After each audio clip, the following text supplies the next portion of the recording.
Parashat Noach, the details of the ark. So God tells Noach to build the ark, and he tells him exactly how to do it. And now we get to the details. It's supposed to be, it's, I guess, longer than a soccer field, but not as wide. Yes, longer, but not as wide, but more narrow. That's a very big project for one man with the tools of so many generations ago. Only one man and his three boys, maybe, but still, it's as big as it is. If you think about all the animals that are supposed to go into this ark, all the species of the world, then it doesn't sound like it's so huge. How can all the species enter such dimensions? I mean, even the birds also have to go into the ark because they can't just wave their wings and stay in the air for so long, for all the days of the flood. The fish didn't have to go in, but everything else, cockroaches, bugs, everything else had to go in.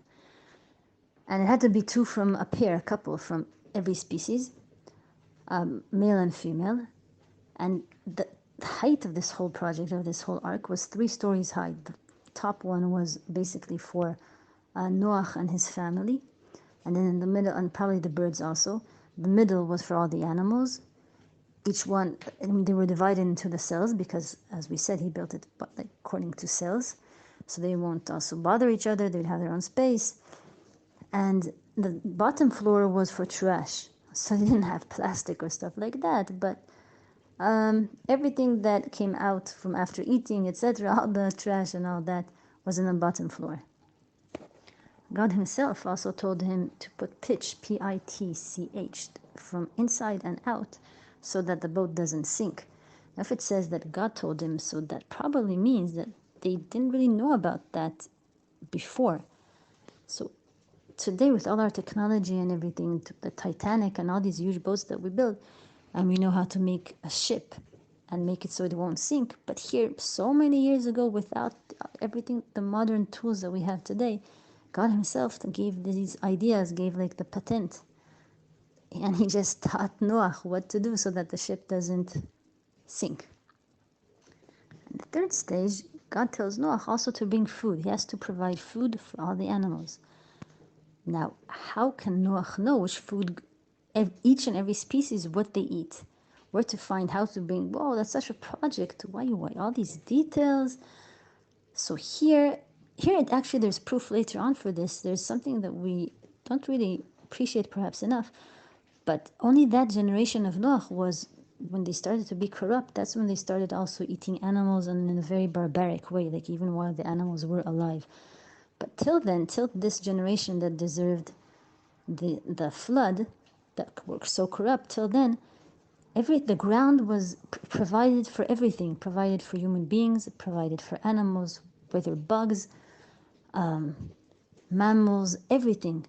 Everyone was really vegetarian. So so the food that Noah had to bring was really all kind of different vegetables and things that grew, different plants, etc. This also saves a lot of room because he can really stick to the plan of bringing a male and female from each species without having to worry what about food for the lion, for instance. Lion and lioness, today they eat deer, they eat, different animals. So then you would have to bring more than 2 of those animals in order just to provide food for the other animals, but for the predators.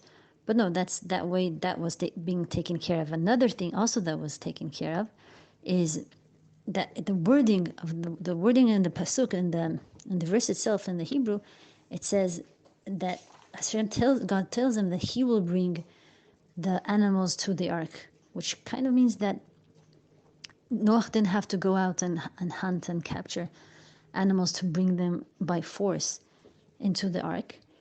His effort was only build the ark. God tells him, like, you have to just build the ark, and also make sure to bring the provisions, which kind of brings back the purpose perhaps of mankind. Like, you're supposed to take care of this world, you're supposed to provide for the animals, you're supposed to be like the guardian, not eat and corrupt and destroy this world that God has built, but rather provide for it, be like a partner, so to speak, with God who created the world, and you just have to provide for it and make it grow and and better it, make it a better world. So Noah is supposed to build the ark and be responsible for the provisions, and God himself will lead the animals, male and female, to the ark. Today, I imagine it, like what we know from today, is that when animals sense danger, they sense it before man does, like if there's an earthquake or something, and then they kind of know where to go. It's kind of an instinct. But I guess God that planted this instinct in people made them approach the ark.